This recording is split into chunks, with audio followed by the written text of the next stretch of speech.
That's a phenomenal story. I got a Facebook message saying, I think your house is burning down.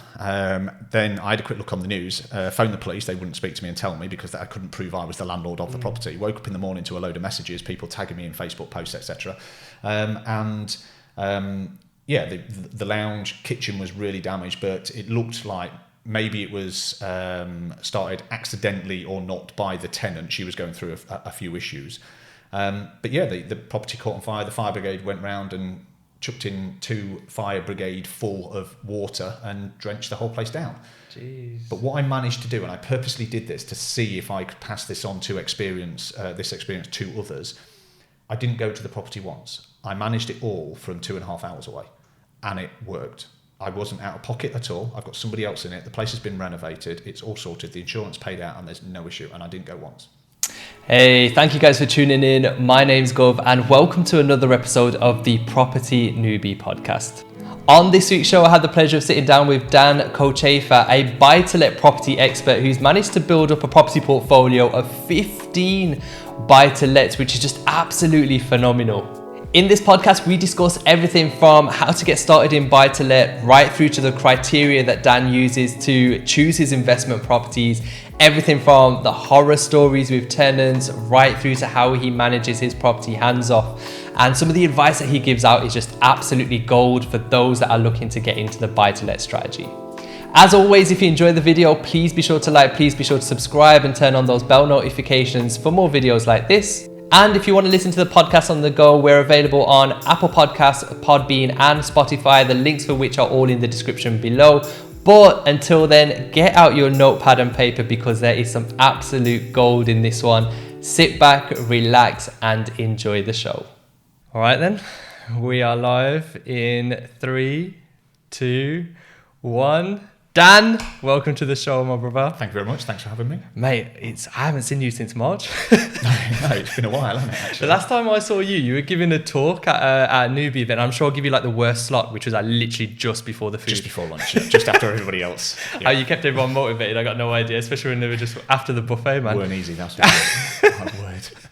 How have you been, man? How have you found, obviously since we last spoke, a lot has happened. Lockdown, I guess. It's been one of the best things that's ever happened to me, believe it or not. Has it? Obviously aside of everything that's happening to the people out there, of course, but the way I've almost seen it, I think, in my mind, I've got it that my life or the things that I'm involved in is almost like a racing car, you know, fast around the track constantly all the time. But actually, when you come into the pits, you can finally have time to do a bit of work on the engine and, you know, on the tyres and actually get something. I call it the big jobs list. You know, I've always got this big jobs list staring at me that never, you know, things don't get done ever. But lockdown was the opened the door to like, well, what else are you going to do when you're sat in a house for 2 months other than look at your big jobs list, I guess. Let me tell you something, man. This lockdown turned everyone into a gardener. I found myself doing I don't even like gardening. I just found myself, I was like, okay, everyone else is doing it, I might as well just do it. It's been a mad couple of months, man. Mad couple of months. Yeah. I think I like the fact that a lot of people that have come on the show have said the same thing. They've said it's given them time to just relax and take a break in some respect. Sure. Yeah. But they've actually reflected and realized, well, actually my to-do list is a lot bigger than I thought. Yeah. Now I've got no excuses not to work on it. Yeah. Dude, as always, like I said, I say this every time and you know this is no exaggeration. I tell obviously the Property Newbie community that I've got a guy that does buy-to-lets coming on the show and my inbox got bombarded.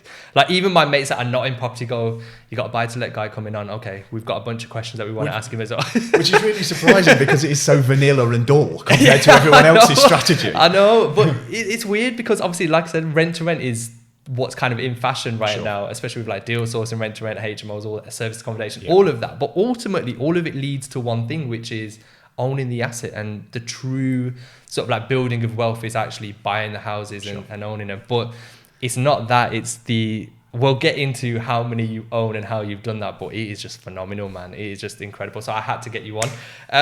As always, before we start, always just take it like back and just find out a little bit about you, how you got started in property, and what was your first like sort of property purchase like, man? Well, it wasn't a property purchase actually. I was an accidental landlord. Okay. So got lucky and had a property fall on my lap. off travelling the world. I believe I was around Australia at the time, and my grandmother passed away and left me, my brother, and my cousin a property each, all next door to each other. Oh, okay. Coronation Street style houses, as I kind of describe the properties that I've got, all 3-bed terrace houses in Newark, just on the outskirts of Nottingham. So yeah, I got lucky. It landed on my doorstep. I was getting it. Well, it started off actually. I think the tenant was paying about £7 to £11 a month. What? I don't ask what my granddad had set up, but he was a good friend of his. Yeah. They lived next door to my grandparents in this other rental property. So I got it, went to the fair rent, etc. Got the rent to a decent level and started receiving a passive income. And that was me then getting a bit of a taste for, hang on a sec, this is all right. This is quite easy. Yeah. How do you get someone who is paying like £11 a month to go, well, hang on a second, we had to have a look at that, and actually, well, you probably owe us a couple of hundred. How was that conversation? Yeah, so he'd been in there a long time. He was a good friend of my granddad. And like I say, we never really delved into why it was why that arrangement was there. Yeah. So I had a chat and just said to him, look, obviously I'm going to have to be running it as an investment property, as a business, really sort of thing. So what I will do is not make that decision myself. I'll go to the Fair Rents board, which does exist. You can go to them if a tenant is disputing how much you want to charge for that property. He was a sitting tenant, so he'd been in there for a long time, so I couldn't kick him out anyway, which was good for me. I didn't want to find a new tenant. He was in the property, so we just came to that agreement that I said, I wouldn't make that decision. I'm not educated enough to make it. Let me ask the guys that do know. And the council just came back and told me what the fair rent should be, and then he agreed to it. And we carried on from there. That's crazy, because that could have been your first sort of like step into property, and it could have been so difficult. He could have made your life so bad. Absolutely. But I love the fact that you didn't just go in there guns blazing. You went in there with, okay, well, what procedure can we make it fair for both of us? Yeah. I didn't even know that was a thing, That's probably naivety on my part. It's crazy.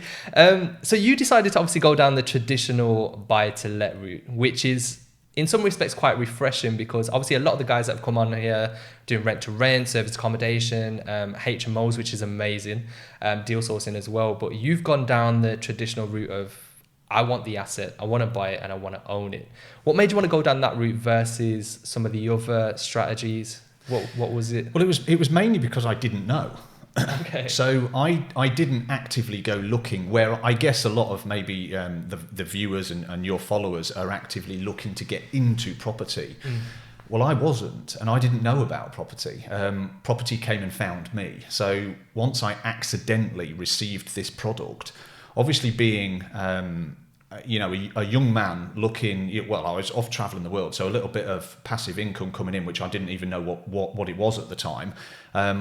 Was a great breath of fresh air. So I just saw that, oh, wow, look, this works. Let me just keep replicating it. If this property is earning me now £300, per calendar month net income, well, if I had two of them, surely I'd be making 600. Yeah. Well, okay. So I just followed the route that I knew. And it wasn't until a lot later on down the line that I actually educated myself and heard about things like rent to rent and deal sourcing, etc. Okay. So I never knew, if I was sat here now trying to get into property, it might be a completely different story. Were you sort of interested in property before you got left that one? So it was kind of like that light bulb moment for you, wasn't it, really, where you thought, right, this is coming in. If I can keep replicating the same process, I can eventually build up a nice pot of cash coming in monthly, as well as owning the asset and building up wealth long term as well. And if I am completely honest, even those, the terminology you're using there and the words didn't mean anything to me back then. Yeah. I'd basically just received this property and, so my cousins had actually already been moved over by my grandma while she was still alive to a letting agent. Okay. So one of the three was already being managed by a letting agent. So I was over abroad.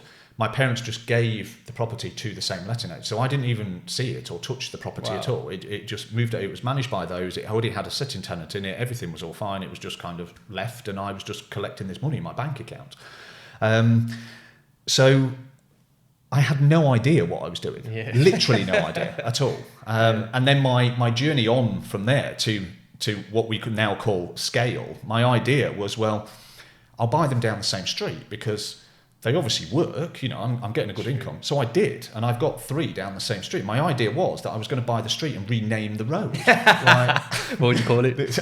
Well, I didn't get that far until my mortgage advisor, actually, who I still work with now. We might mention her in the future, actually, because she's been quite an integral part of the journey. She said to me, "Stop buying on the same road." And I said, "Well, why?" She said, "Well, if one blows up, or if one floods, or if something happens, they're all going to go." True. In one single hit. So spread them about, because I'm going to, the lenders are going to start questioning me about why you're buying them all on the same street. I was like, well, what about my road?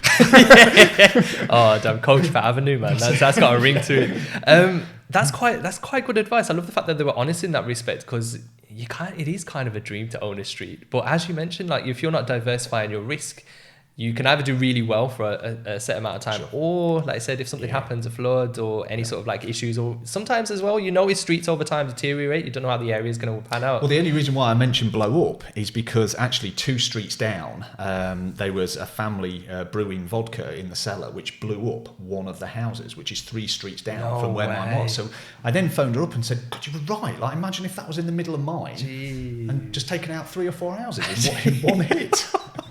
Oh my God. Yeah. So now I go road for road. That I don't blame you. I tend to sort of like ease into the questions, but there's going to be one question on everyone's lips. Now, the first thing that people mention when I say to them, or they say to me, or we say to you is, right, I want to go down the buy-to-let route.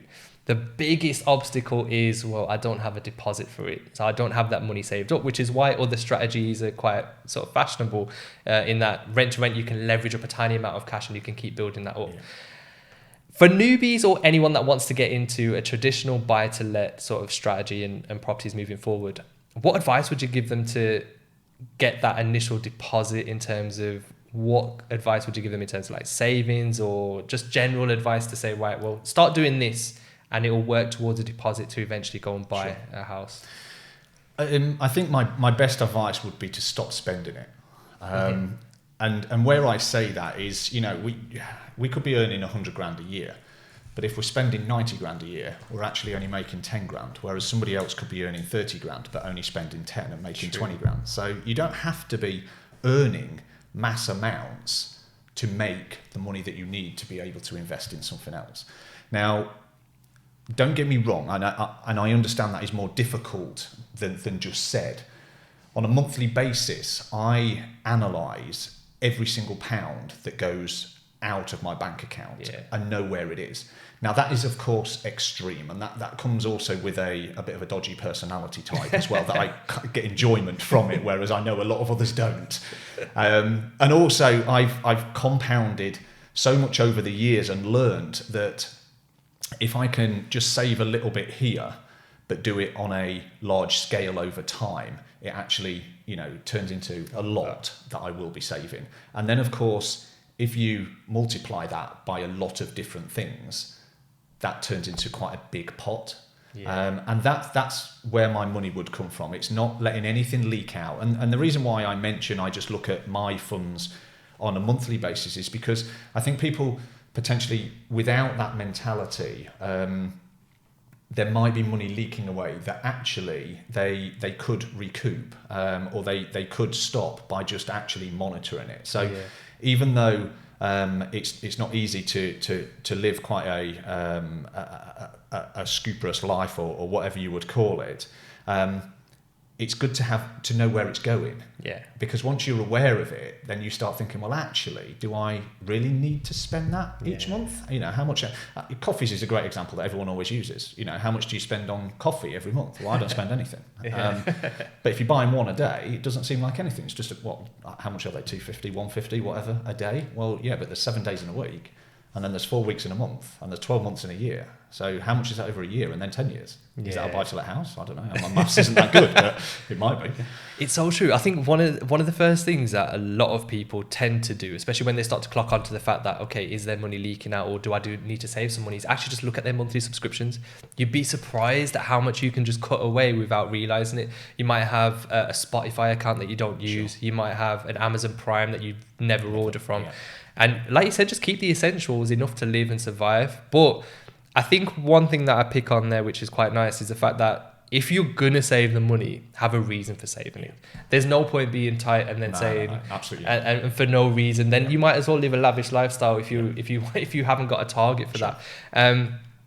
But for buy to lets, it seems to be quite fundamental in all respects. Saving as much as you can, stop as many of these leaks as you can per month, and then, like I said, just don't be in a rush to do things like quit your day job or just go self-employed, stuff like that. Just have multiple streams coming in and absolutely. And I think that there is, so first one would be, don't spend as much, because then you're going to earn more straight away. But the other one would be is then actually look at that revenue stream where you can spend as little time as possible making as much as possible by doing as least as possible.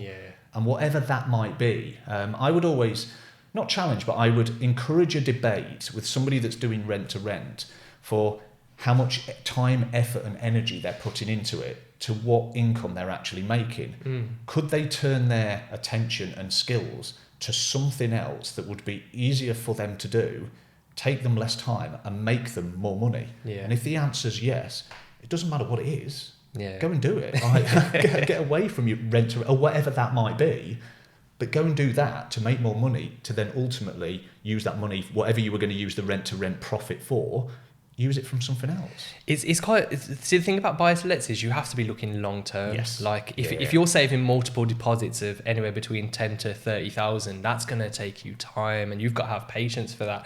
I think what's quite nice about those that have successfully done rent to rent is you can get a rent to rent fairly quickly. I'm not saying that it's really easy, but for those that are really skilled at it, you can get a rent to rent in a month or 2 months or 3 months, and you can start earning a bit of income from that. But as you mentioned, if you're earning say £500 per month from your rent to rent, but you're spending all your time managing it and doing it, well, is it better just to have a job and then just use that eventually to get where you want to be, which is the buy to let? So it's a good perspective, and I think it takes a mentally tough person to be stringent, especially when you have like family, you have friends, girlfriends. Oh my God. Oof. That's where it goes for sure.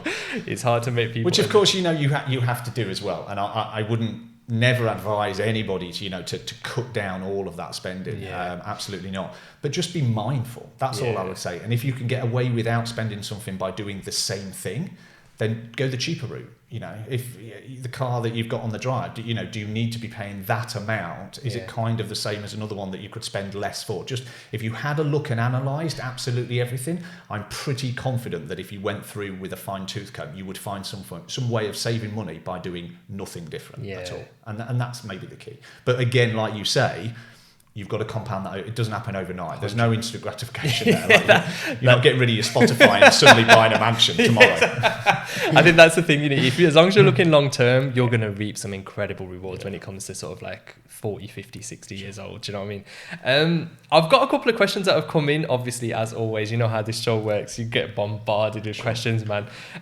So I'll say them in no particular order, and we'll just go off the back of those. So in terms of yourself, how many buy-to-lets do you have now? 15.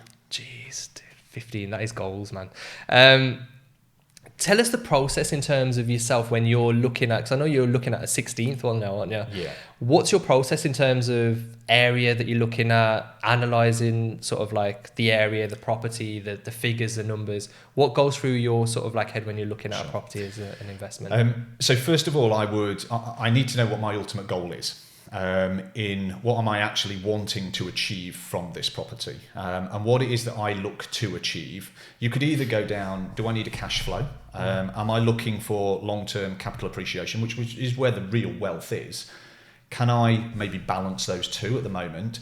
So for me, as it is at the moment, is I need a steady cash flow to help me build that portfolio to be able to sustain my lifestyle going forward.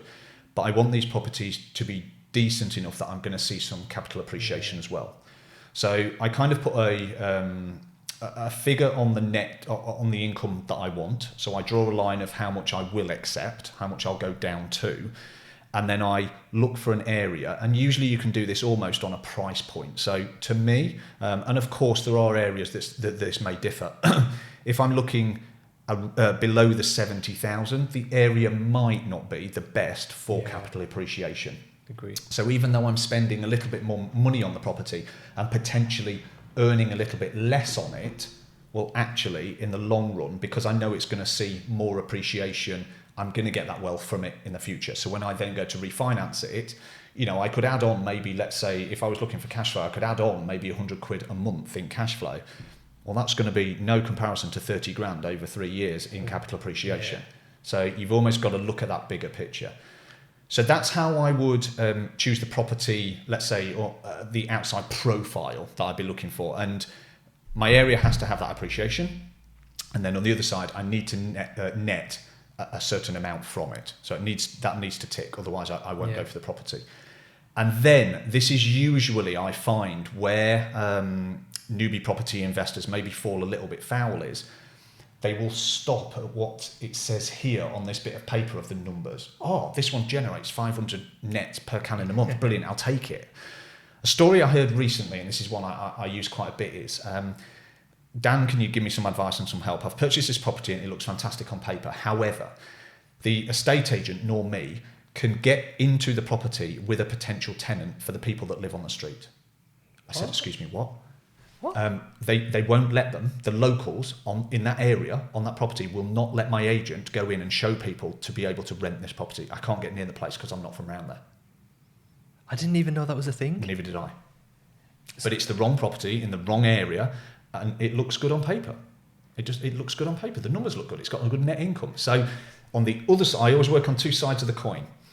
It has to stack up for your numbers that you want, but the property has to be perfect. Yeah. And it has to be right for what it is that you want to do with it. So am I looking to rent to students? Students turn over quicker. There's a bit of a hiring chance that they're going to maybe have parties and wreck the property.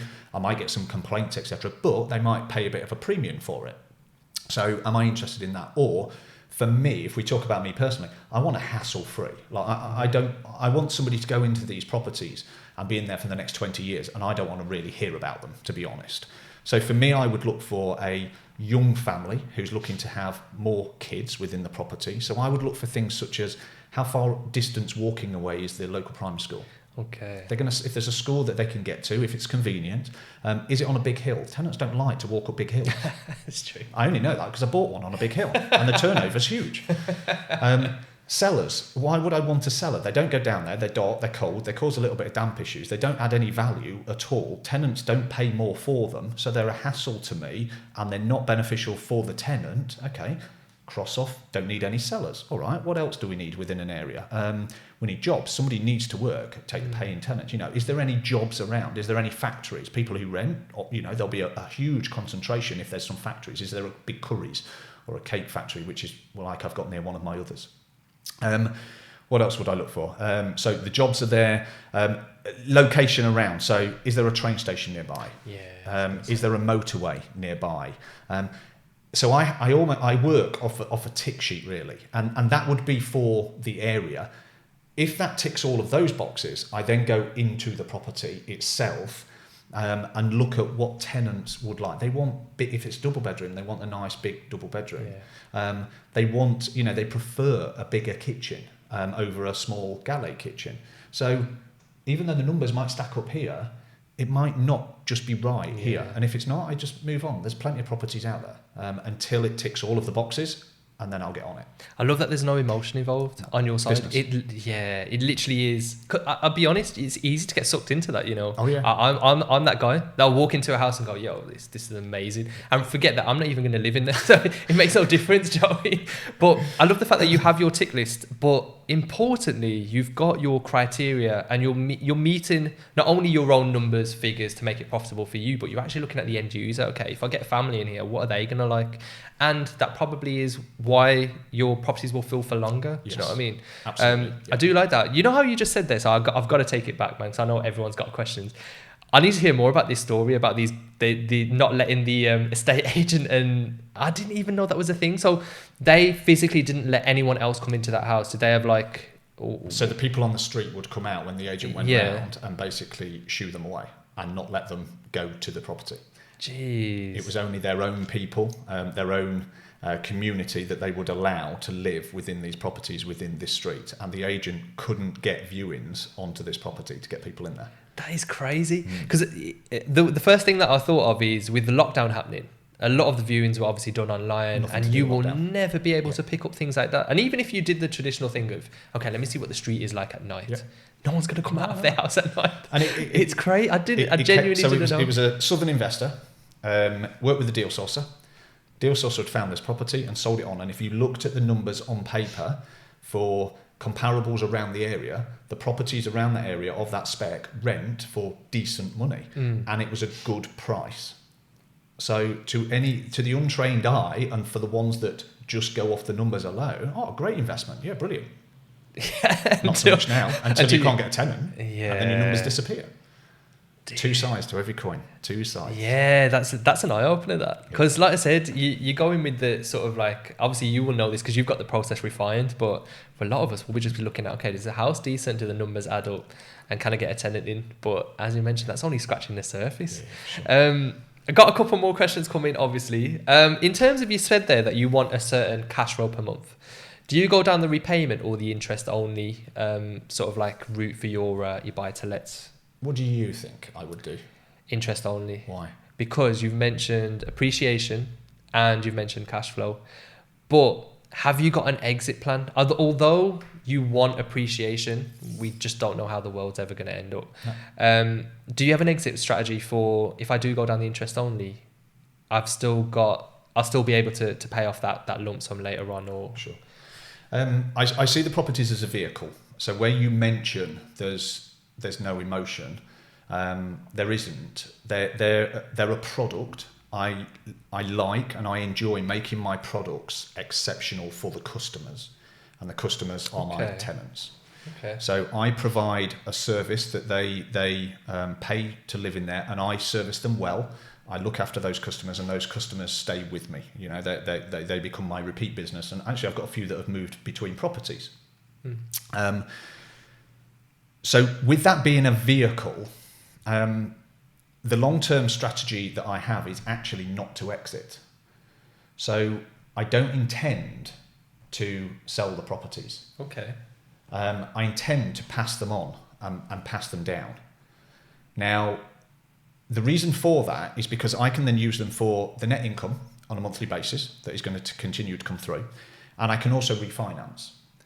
Now, the two options that I'm looking at, and let me use an example. So when my parents bought their first property, their bungalow together, I think it cost them £9,000. Jeez.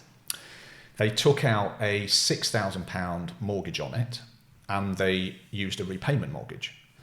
So imagine if they'd put an interest-only mortgage on it, and they still had that interest-only mortgage today, and they hadn't paid it down at all today, they would owe £9,000. Well, I could pay their house off tomorrow. Yeah. So that might, please don't take this for granted, it might happen. In the future, I might find, I know when I was talking to you earlier actually about I wanted to own the street, my actual initial aim when I got that first property was, I'm going to buy 10 houses on the same street, pay them all off, and then sell them. They're all worth about £100,000. I'll be a millionaire. Yeah. But you look at being a millionaire in today's world, I mean, I was talking about that maybe 15, 16, 17 years ago. You look at a millionaire in today's world, it's nothing it was 15 years ago, really. So in 10, 20, 30, 40 odd years, these properties that are on interest-only mortgages that have only, got 75 loan to value, they're worth about £100,000. So I owe about 75 grand or so on them, just as a ballpark.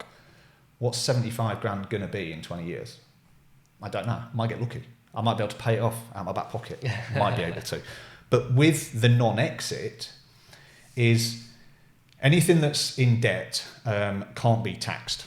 So if I passed on a buy-to-let property that had a mortgage on it, the only amount that would actually be passed on to somebody would be the amount that is debt-free, which would be the deposit. So one of these 100 grand houses, 25 grand deposit, I can pass 25 grand down to somebody tax-free. So they won't get any implications. I don't get any implications. And I've used them for a journey through my whole entire life, and now somebody else can.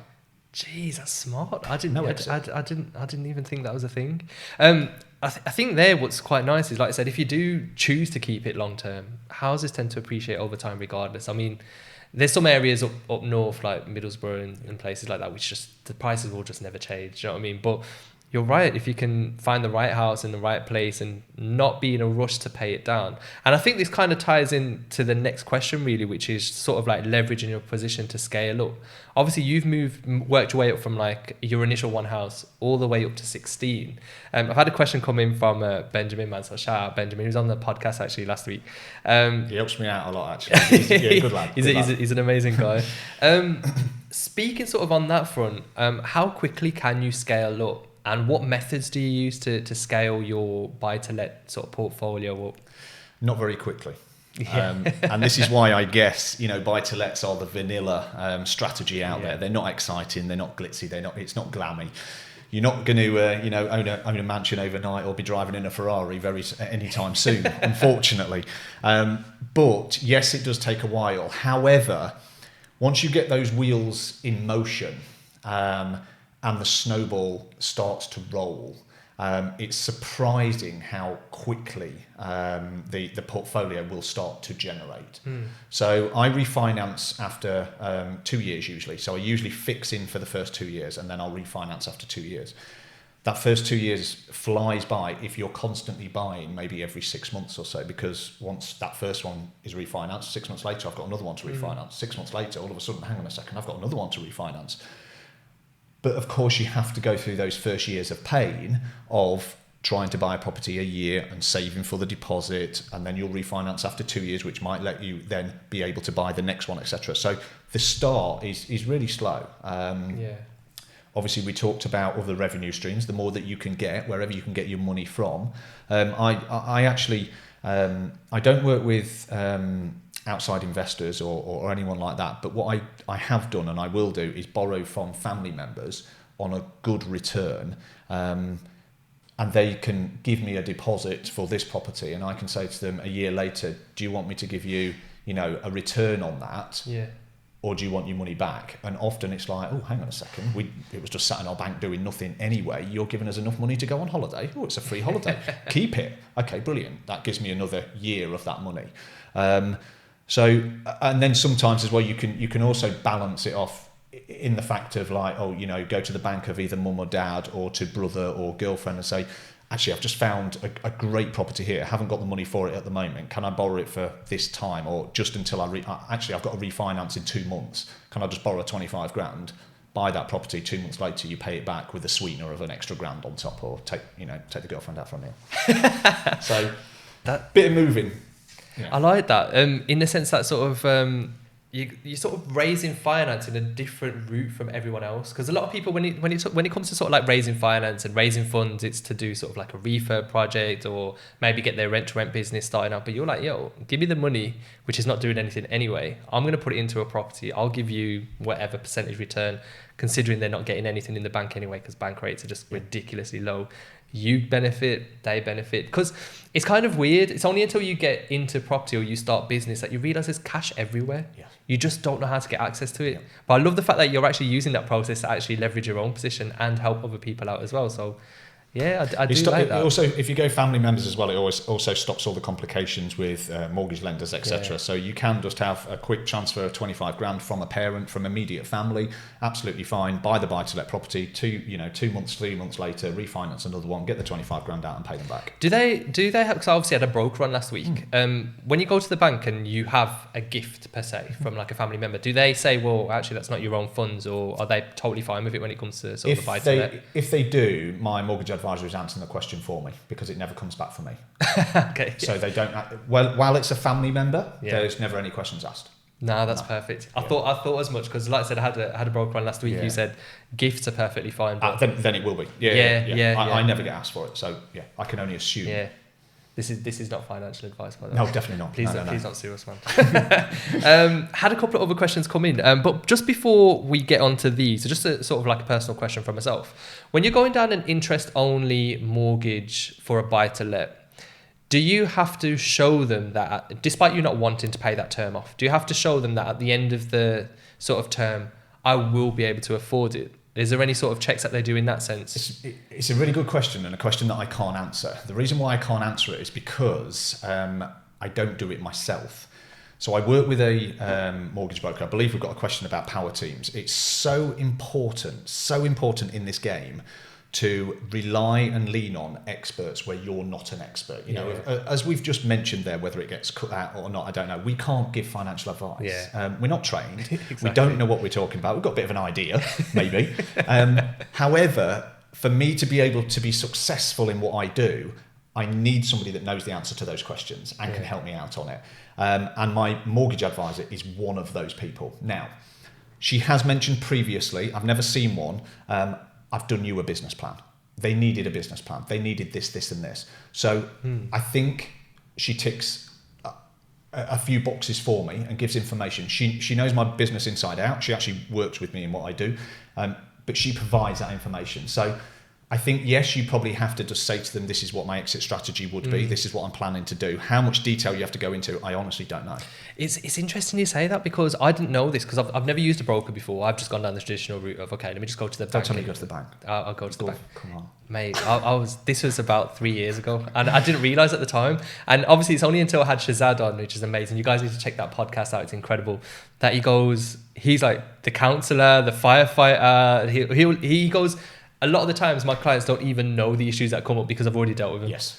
And I never thought to use that. I think the problem that we have is, and I don't know how many people at home can be watching this, it's not so much a problem per se, but it's, you only really get the knowledge that's passed down from your parents or your family members, which is quite refreshing to actually be involved in property and be surrounded by a ton of people that are just doing things completely different. For example, if I was ever to go to my parents and try and explain to them an interest only on a buy-to-let, they'd be like, well, why would you not want to do repayment? It took me 3 years to tell my girlfriend. She listens to me talking about property every day, and she's still 3 years.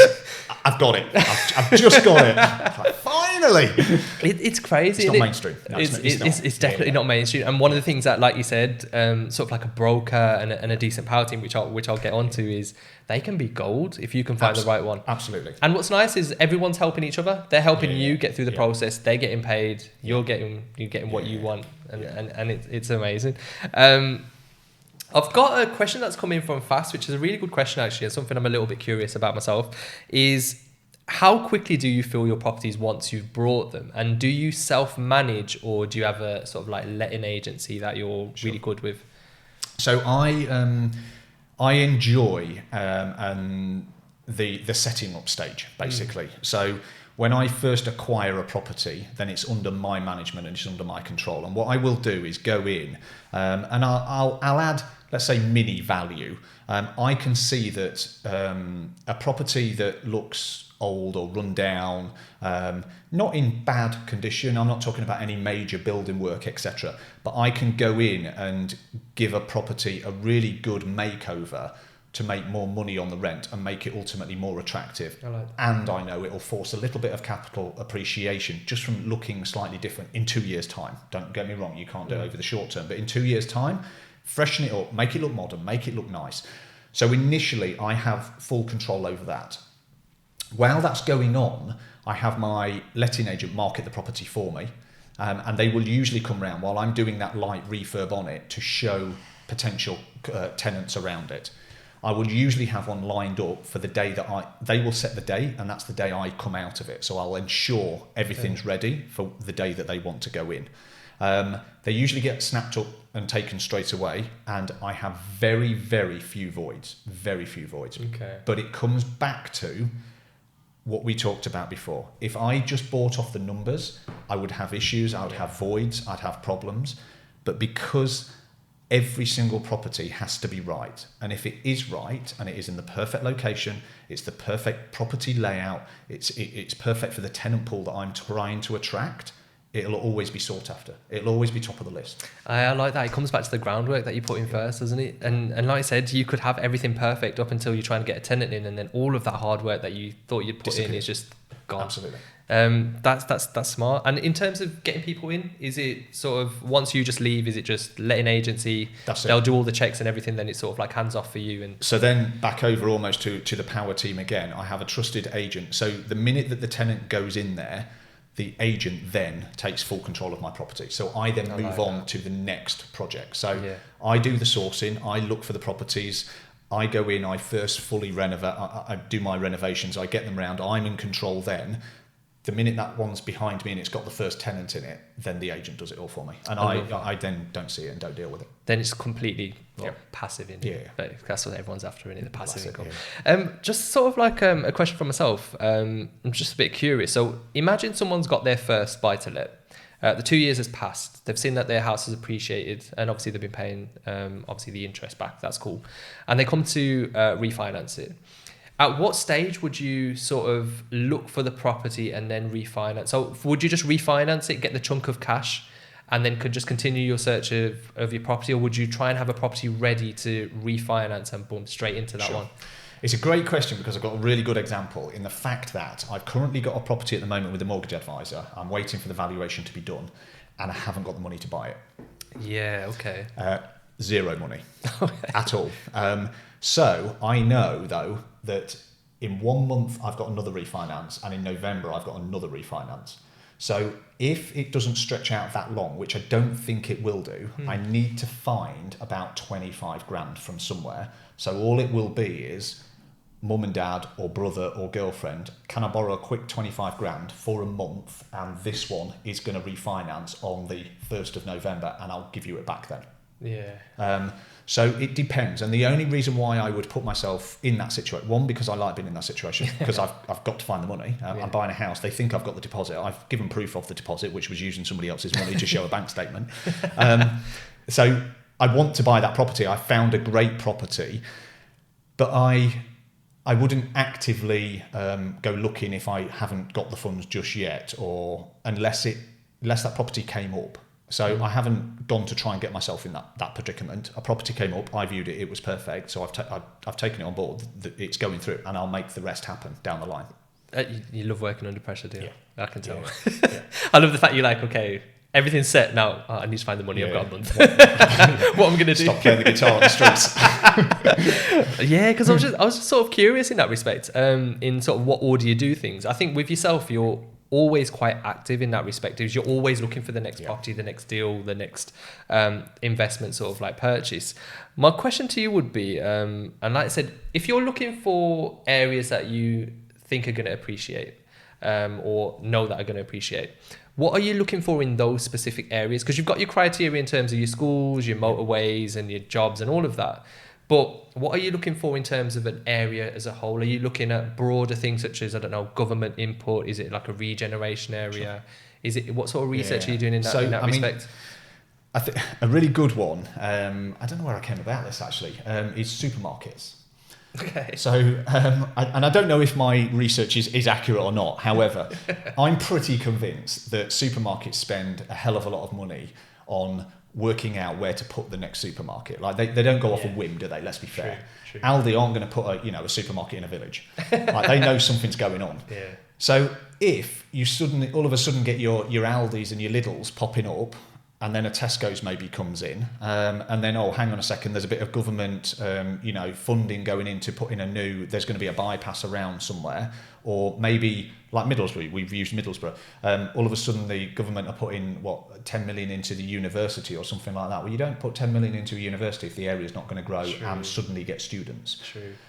Is there one of my areas actually didn't used to be on a mainline train line to London. But I know that there's plans in 2 years that there will be a mainline train line to London. So if you've got supermarkets popping up, you've got a university getting investment, and there's a train line going direct to London, the area's about to boom. Yeah. Yeah. That's smart. Do you just do sort of like, do you just keep on top of the news in terms of properties? Is it just sort of like searches or? Every Sunday morning, 3 hours, just read through everything for the week. Just have a look. What's crazy though? You know how you said just like a train line's popped up? That's going to do insane sort of like, that's going to add insane value to your property, man. And don't, sometimes you have to bake, in one of the areas that I'm at, there's rumours there's plans, not overly far along yet, bit of a risk, but they're looking to move a football ground. So there's a football ground with properties and estates surrounding it. Now, if they move the football ground out, they're going to put like a nice shopping area, regenerate the area. Okay. The area's got a huge uplift. Now, I've got in very early. The plans for the stadium yet, but the prices are really, really good. If it happens, I'm going to make a good chunk of money, but it might not. So, sometimes you've got to take a bit of a calculated risk as well. And maybe you win. Roll the dice. I guess it's sort of like rolling the dice, but in some respects, because you've done all this due diligence, you're going to get a tenant in there, and they're going to be it hits my numbers anyway. Exactly. So if it doesn't work, And at some point, like I said, if it appreciates, that's just an added bonus. It's good. It could be excellent. You've got this process down to a T, haven't you, man? I love it. Systemization, good. It has to be. I mean, otherwise there's too much emotion, there's too much thinking, and if you take the thinking and the emotion out of it, then just tell me. Everything works, isn't it? We kind of touched on it there, but I want to touch on it again because a lot of sort of, and I hope you guys don't mind me saying this, but we're sort of like amateur investors. We're sort of like going in there and when we'll buy, and it'll take us time to get sort of like used to the process of everything, rent to rent, HMOs, service, all of it, including buy to lets as well. Because we touched on it there, the importance of a power team. Now, I've sort of kind of realised this obviously I started property last year and I've realised, well, actually now I can reach out to a person who does buy-to-lets. I've got a mortgage broker, I've got an accountant, and all of these guys have all these sort of specialist bits of knowledge that they're giving advice that I just never knew was there. Because if I never sort of delved into this world, I would have just gone, right, okay, is there a house on my street? And it's so true. Or is there a house on sort of like my family's street? Well, that looks all right. That one. Yeah, exactly. Nice. And we'll just purchase it without any other thought. But who have you got in your power team in terms of who are the sort of like key members and what role do they play in terms of like helping you move your sort of like property portfolio forward as well? Yeah, I think maybe as a younger investor, I would always feel that you had to be the expert in everything. Whereas I've learned I'm an expert in probably nothing at all. But where I do specialise is being able to manage and bring a team of independent people together for a joint cause almost. So I have my letting agent. I interviewed all the letting agents within my area, actually. I went round and sat down and had a cup of tea with all of them because I wanted somebody that could speak my language. And my language is the way we communicate. They leave me a voice message on WhatsApp. Now, others were saying to me, oh, we've got this great portal we send out email updates of the statistics. I don't need a portal or statistics. I need your boiler's gone in 43 Wood Street. Do you want us to fix it or do you want to fix it? That's all I need. I'm busy. I've got things. So I look for people that almost complement my style of working and my management style as well. And I see them as another arm of my business, but they don't actually work for me, but I don't pay their wage directly. They pay their own wage, but I pay it indirectly. So, my letting agent will do everything I ask them to do, and they'll work to the way I want to work and help me achieve that job. But the time, effort, and energy spent doing it is the important part, because I had to go round about 15 agents to meet the people that I actually work with. And yes, okay, that's a letting agent. My mortgage advisor, she WhatsApps me. Some see it as, we have to send a headed letter and we have to write out an email calling you Mr. Coachafer. I haven't got time for it. So, don't do it. Send me a WhatsApp and tell me what I need to know. Mortgage advisor, so I have an accountant as well. My plumber is my eyes on the ground. He has to be in all of the properties every year on a yearly basis anyway to do the gas checks and the services for me. Okay. So what I ask him is when he's within the property, so the agent goes around and does a bit of a check. I ask him just to have a quick check of the house while he's in there, if there's anything. And when I ask for the check, for example, I got a WhatsApp yesterday from my electrician that has gone in just to do my EICR check, so the electrical checks within the property. Just sent me a photo of a bit of damp in a bathroom. Perfect. I haven't seen it, but I need to sort it out. That's great. So my eyes and ears on the ground is everyone that I'm working with. The guys have got a bunch of keys. We can message, my agent messages the tenants and says, let's organise a time, but if you're not there, just to let you know, Chris will be going into the property to sort it. He goes in, he has a quick look around for me, tells us, and I'm only looking for damage, not anything to do with the tenant or anything, because I want to ensure that it's as good as it can be for them. So plumber is a main one as well. Who else have I got? But I think that's the main ones that I speak to is the accountant, is the mortgage advisor, is my letting agent, is my plumber. Got the Sparky, but he's not as called on. And then as you start branching out, I know somebody in the council because it's always just just good, just Yeah. just to know, just in case, if I need to ask a question about the football stadium. But I found that person through just contacting them and saying, look, I'm going to be an investor in this area.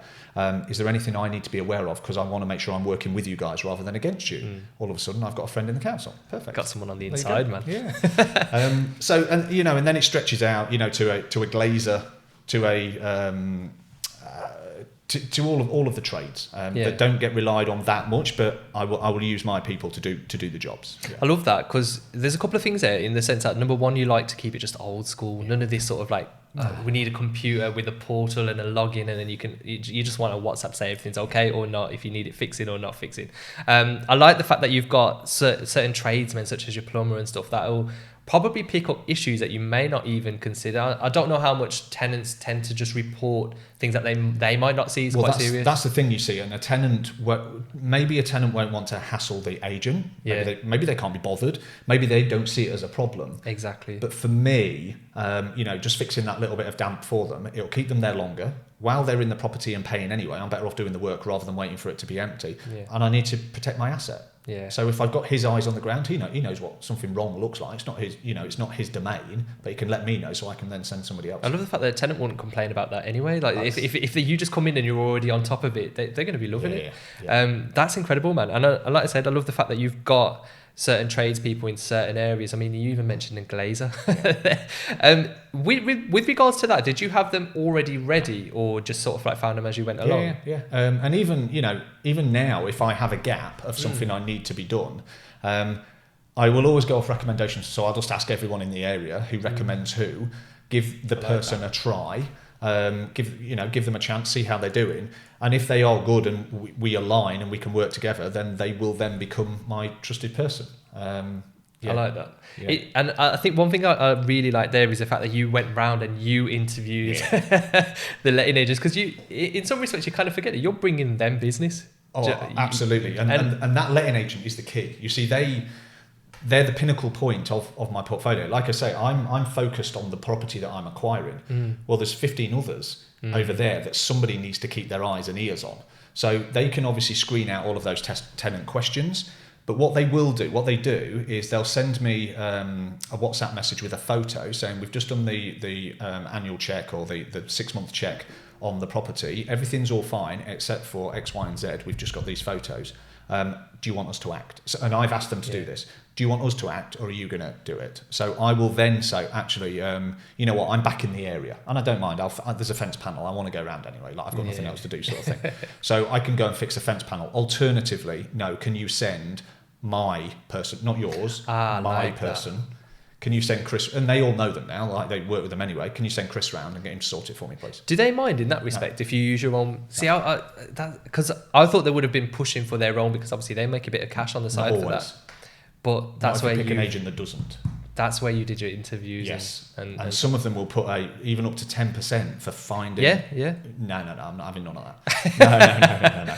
So it actually helps my guys out, because then what they know is they know full well I'm not going to work with anybody that isn't top notch. So then they can tap into them as well for when they need it for somewhere else. So what usually happens is the guys that I bring in end up working for the agent and servicing all the properties. That's incredible. Which just brings them all together. Yeah. I think it's nice on because you're going to keep going back to that letting agent. They've got a power team that you've created that they can tap into, and then you've got trusted guys on the floor just to do all of that, and then you can step in when you need to as well. And it also as well, when you said about the 10%, I felt the pain in your chest when because I know what you like with cash. Absolutely I don't blame you. Still, dude, this is just gold, by the way. I feel like I'm just interviewing you for myself, man, but there's so many questions that have come in, like they've just been incredible, man. So I've got another one that's come in, and I'm kind of curious about this as well. You always hear about sort of trouble tenants in service accommodation units, HMOs. Have you had any sort of trouble tenants in your buy-to-lets? And if so, what was the issue with them, and how did you handle it? Once. Okay. And I think that relates back to that perfect property in the perfect area. They're not too cheap. They're in a nice, area where tenants tend to be okay. So the small issue that I did have with one of the tenants was a really unfortunate situation. There was a Polish family, usually I always stick to the families because they're going to stay longer. And his wife died.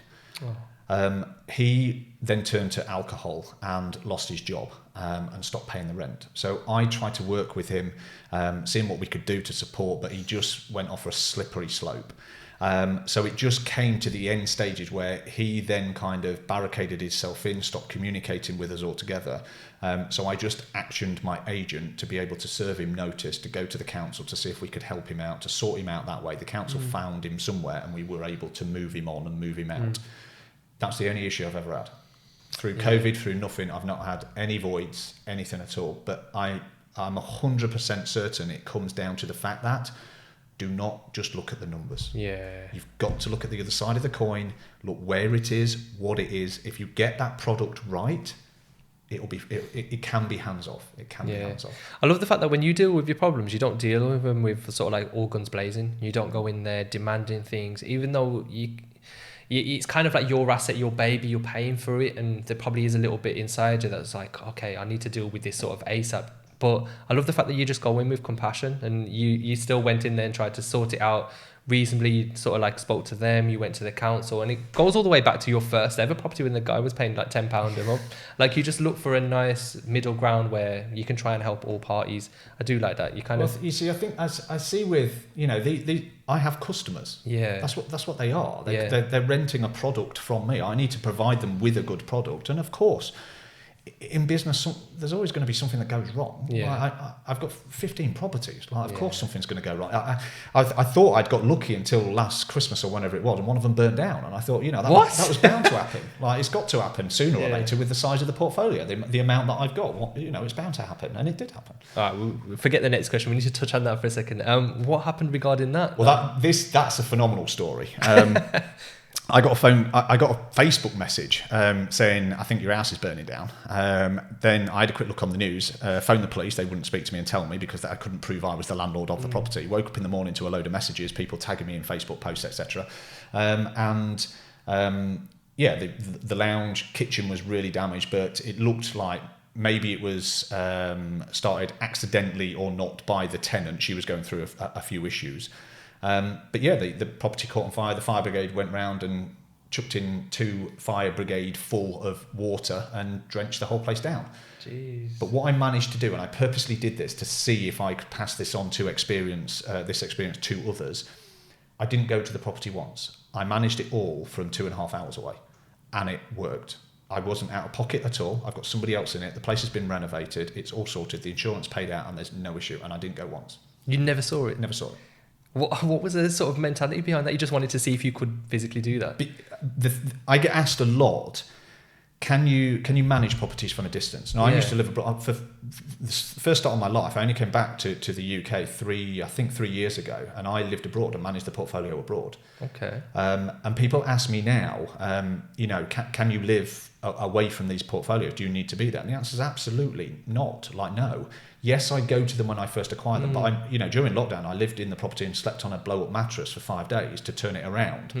And yes, I put that graft in then. Post that, it could be anywhere. It could be in the States. It really doesn't matter at all. So when it happened, I said to myself, right, I'm going to go and do nothing other than communicate from my phone and get this sorted. And I put a team that I didn't have. So I got a loss assessor who went in and managed the project. He liaised with, I've got an insurance broker on my team as well, who's excellent. He helped me find the loss assessor. The loss assessor liaised with the insurance company and all of the tradespeople. My letting agent liaised with the tenant and helped the tenant out, made sure we got her house somewhere else. I puppet mastered from 2.5 hours away in Manchester. That is insane. That is insane. Did you ever see the pictures? I've got the pictures, yeah. And it relet straight away. There's somebody else in it, and it looks good as new. That's got to be the worst thing. Yeah. So when somebody says, buy to lets, is it risky? What could happen? What are the downfalls? It could burn down. It could burn down, but you know what? You'll be all right. That's incredible. That's kind of blown me away. Because to be honest with you, with something that sort of intense and dramatic in the sense that your house has burnt down, you'd kind of feel like you need to be on the scene. Yeah, but you're being emotional again. Yeah, this is a problem. You're just like, okay, well, whoever got access to, who's in my phone book, who can I bring together, and how can I get this done? And the next time I do come down, it's going to be to fix a bit of damp. Not Exactly. not Fire damage isn't my thing. I can do a fence panel every now and again. Dude, I'd take my house for you. That's incredible. And I think as well, it's quite nice because it gives a lot of hope to people that you don't have to just invest in your own area. And that's what's quite nice, because you've just kind of proven there that in the most extreme case, you haven't even needed to be there. And as you mentioned, you could have probably been out the country for all you know. You could have been on your travels. Yeah. And then what would you have done then? Do you know what I mean? And this comes back down to you with your tick sheets and your due diligence and your hard work first.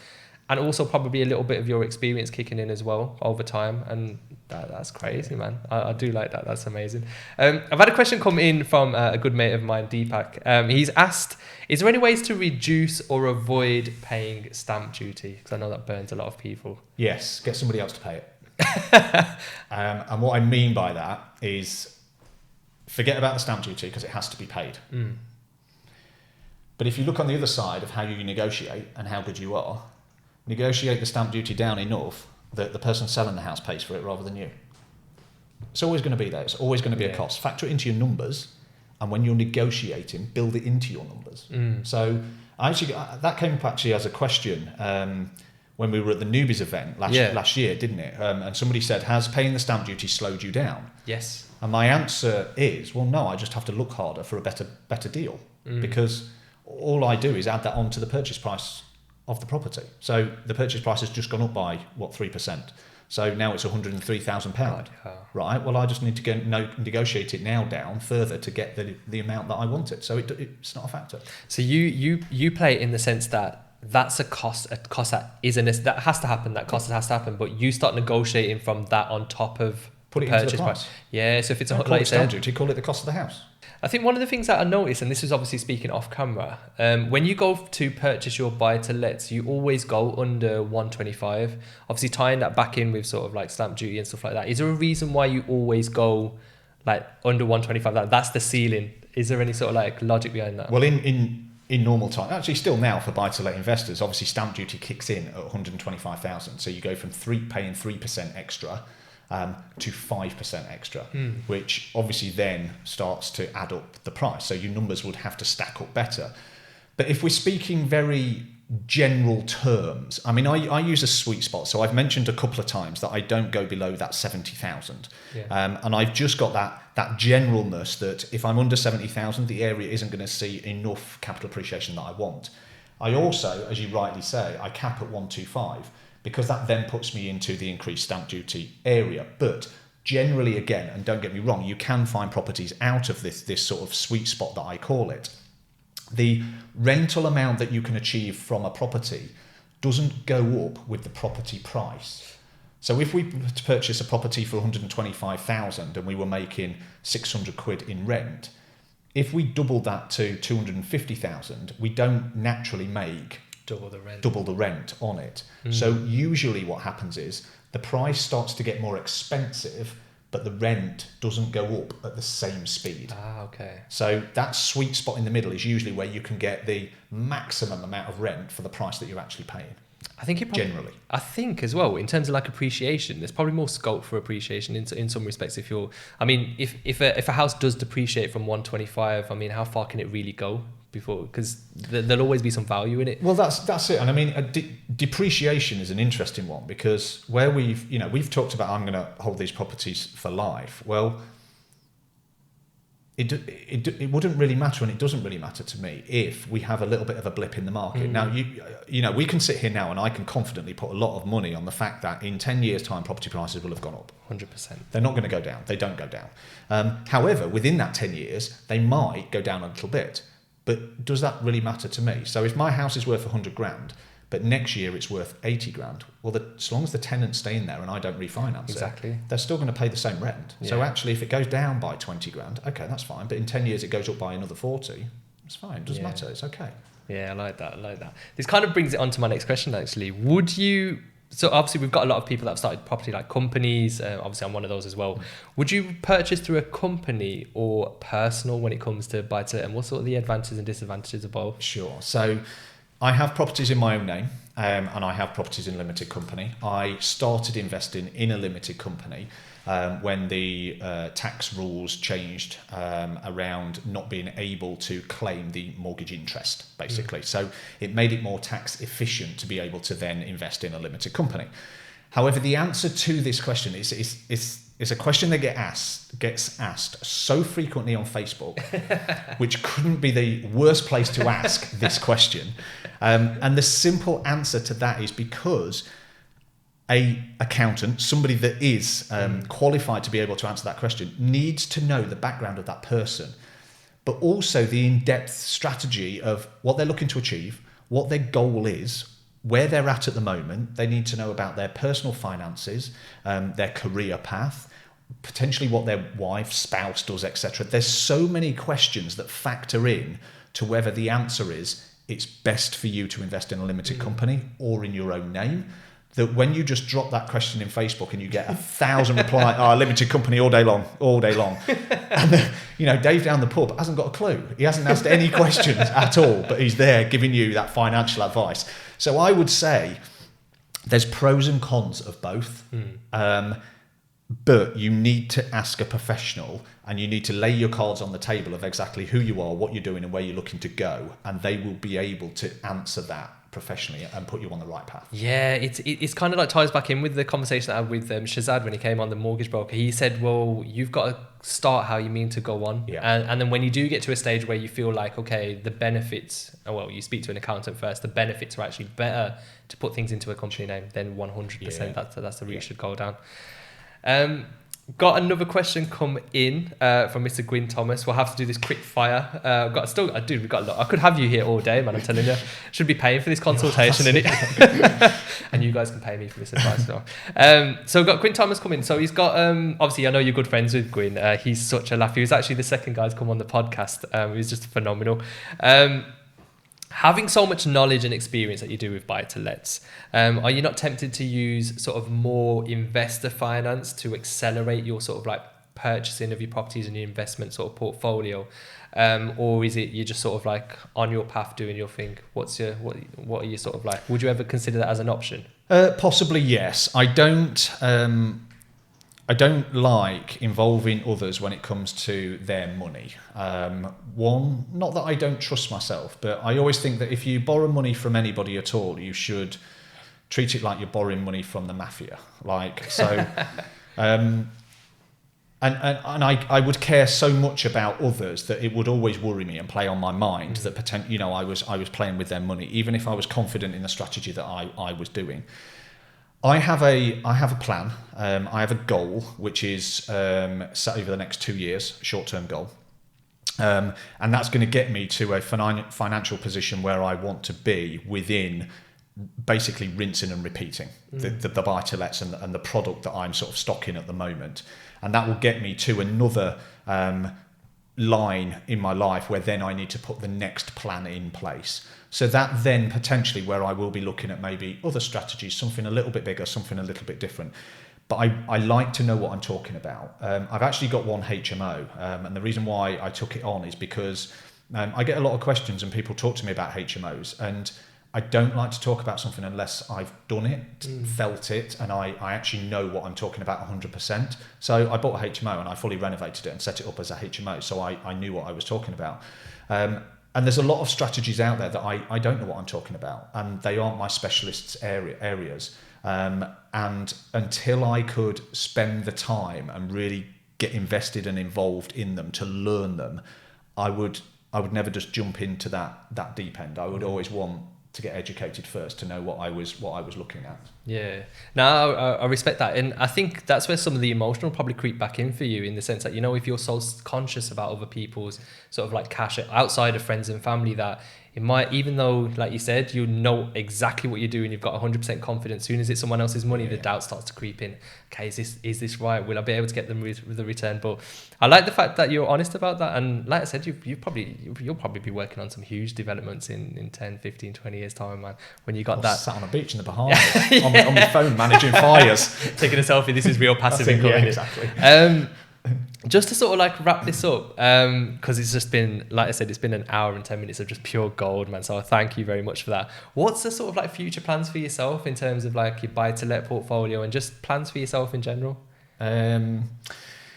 So I guess for me, what I'd be looking for is a passive, and you know, when we talk about the word passive, you know, no money really is going to be completely passive. You've always got to do something. But I see it that if I can manage a portfolio of 15 properties from a mobile phone, with, you know, with a few messages here and there, that's pretty as passive as you can get, really. Yeah. And if I can manage a fire in one of these products that I offer from 2.5 hours away, it does mean that I'm mobile. So, you know, jokes aside, I could be sat in the Bahamas sipping a cocktail laid on a sun lounger, just doing what I wanted to do, but having a business ticking over for me and generating money while I sleep, basically, you know, which is, you know, every landlord's desire and dream is that, you know, properties are making money, they're growing in capital appreciation, and the tenants are paying while you sleep. You're doing nothing. Yeah.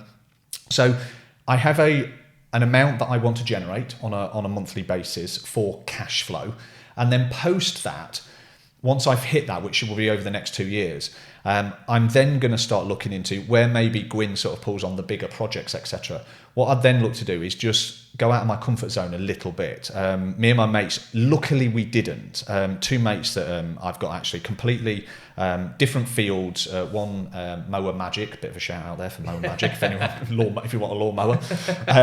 And the other guy's a electrical engineer. And we sort of came together, and in Scunthorpe, we very nearly bought a church that was being currently let out and used as a nightclub. Okay. Great returns. Really old, beautiful building. Something a little bit different, and it was of great interest. I pulled the plug sort of last minute on it, just thinking, well, hang on a sec, right? If this tenant, which is the nightclub, comes out of it, how big is that tenant pool actually going to be? This place is in the centre, right in the centre of town, right in the party zone. What else could it be used for? So I just thought that could be a little bit risky. Luckily I did, because a month later we went into lockdown.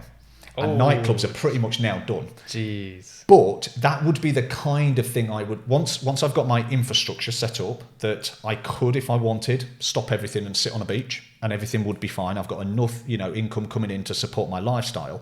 What I would then do to keep myself occupied is start to look at just random, something a bit different. Yeah. Something. I looked at a waterway a couple of months ago. You can buy a waterway. Okay. Something a bit different, where you could go on a podcast and somebody will go, "Oh, really? What are you buying a waterway for?" Got no idea at the moment. No idea at all. But you never know in the future. I love that. I love it. Just to sort of like wrap this up then, in terms of like lockdown and stuff, I know you've been crazy busy. What have you been up to? Give these guys a bit of an insight. Yeah, so I guess, you know, parking the racing car in the garage, and what renovations did I do on it? I saw lockdown as a massive opportunity, huge opportunity. I referred to the big job list earlier on. So I've written and published a book, How to Buy to Let, which is really exciting. I've created an online course, How to Buy to Let. I managed to purchase, documented on YouTube as well, of how I managed to view, purchase, renovate and let a buy-to-let property whilst in lockdown. And I saw an opportunity. Believe it or not, I've never owned a residential property. And when lockdown and COVID came around, and you know, even now in the media and everyone, if you put in the mainstream property groups, you know, is now a good time. I would say a good 75% of people will be saying, no, you're better off waiting. Okay. But if you listen to all of those that have made it in the world, and I'm talking the kind of Warren Buffetts, you know, they're the kind that if there's blood on the street, like that's when you act. Like if there's confusion out there, you need to be on it. Like if people are wary, you need to be greedy. Exactly. And I just saw it that, you know what, this is a global pandemic. This has never happened before. The media is going absolutely crazy. Everybody's heads is turned and focused on all of this confusion going on, almost the smoke screen. I was like, right, on it. Picked up the buy-to-let, really, really good property. And the residential property, I got it for an absolutely brilliant price, and I'm currently renovating it with the intention of living in it for a couple of years, but I'll flip it. And I think for the village it's in, for the renovation I can do and the condition that I've got it in, I'm pretty convinced I can make a tidy sum on it as well once we get out of COVID. Dude, that's amazing. Like you said, you're so right. So bring on the lockdown, God. Yeah. Like, if there's another one coming, then I've still got a list. It's so true. Everyone is obviously like furloughed, is giving them time to sort of like take a sort of break, but that's probably the best time to be on it, and that's the best time to be learning new things or going sort of like anything like that. You've got to absolutely take advantage of it, and that's where people, I've got a bit fat, or I've watched Netflix. Where's the return on investment? What can you do? There's got to be something that you can get out of whatever situation you're in. There's something you can get out of. Absolutely, man. You're absolutely spot on. I mean, we've like I said, we've sort of like everyone's head turned. Like you said, it's a chance to sort of like sit down, reflect, and not just that. It's probably a time to just go headfirst into everything that you want to, especially learning new skills and stuff. I just want to say, from my own personal point of view, I just want to say a massive thank you, man, because not only did you give a talk at the presentation, which at the event, which was amazing. Before lunch. Yeah, just before lunch. Not next amazing. time, I tell you now. Dude, you're such a big part of this Property Newbie community. Obviously, for anyone that hasn't joined already, join. It's just a fantastic community. But I tag you in like everything, and you're always there giving like good, solid like advice, and like even like today as well, you hold nothing back, which is just amazing. And some of the takeaways from today has just been quite refreshing, to be honest with you, because you're not a guy that's like, okay, you can get 10 buy-to-lets within a year. You're like, yo, you need to make some sacrifices. You need to just relax, save a bit of money. Stop drinking coffees and drink some waters. Stop drinking coffee. Start drinking more water. I think we all need to do that, man, especially after lockdown. And just slowly drip feed and have a purpose for your cash. If you are going to be tight with it, have a reason and a purpose for it, and understand that the rewards that you won't experience these rewards yet. You'll experience them in 5, 10, 15 years time, and you're going to be glad that you started so early, because in some respects it's never too late. And have multiple streams coming in. Be focused on your buy-to-lets, but maybe not give up the day job. Maybe have a look at any other ways that you can have income coming in, so you can stack this up. And once you have your first and second and third one, then you just start remortgaging it, pulling out some of that property. But I think one of the biggest things that I took away from today is in a lot of people that'll be watching this will probably have decent jobs, will probably be able to save enough deposit in their lifetime for maybe even one other property or even their own. But it's just the fact that you can remortgage, refinance, take this cash out that's trapped in a house or an asset, and use that to keep leveraging your position. But not just that, is you go ahead and you do your due diligence at every stage. So what does a tenant want? What does the area look like? Okay, I'm going to spend 3 hours on a Sunday looking at the news. And it's so nice to see. I know for a fact I'm going to be rewatching this podcast like multiple times. It's just fantastic. So from a personal point of view, I just wanted to say a huge thank you, man, for everything that you do for us. And even it's been brilliant, like really, really good. And I think, the group and the watchers, and it's a absolutely fantastic community. And if anybody's got any questions or needs any help at all, like you say, you can have, I'll answer your questions. I'll help you out if anybody needs it. I only know buy to let. Rent to rent, don't ask me. No idea about sourcing. No idea. Because obviously, like I said, I'll put links to like all of this in the description. I'll put your Facebook. Obviously, like I said, as soon as your books are sort of like done, we'll put links to that as well. But yeah, I just want to say, obviously we can't touch, so just give me an elbow. Thank you for coming down. Amazing shirt, by the way, man. Thanks, I've got to get myself one of those. Guys, until next time, thank you very much for tuning in. Peace out.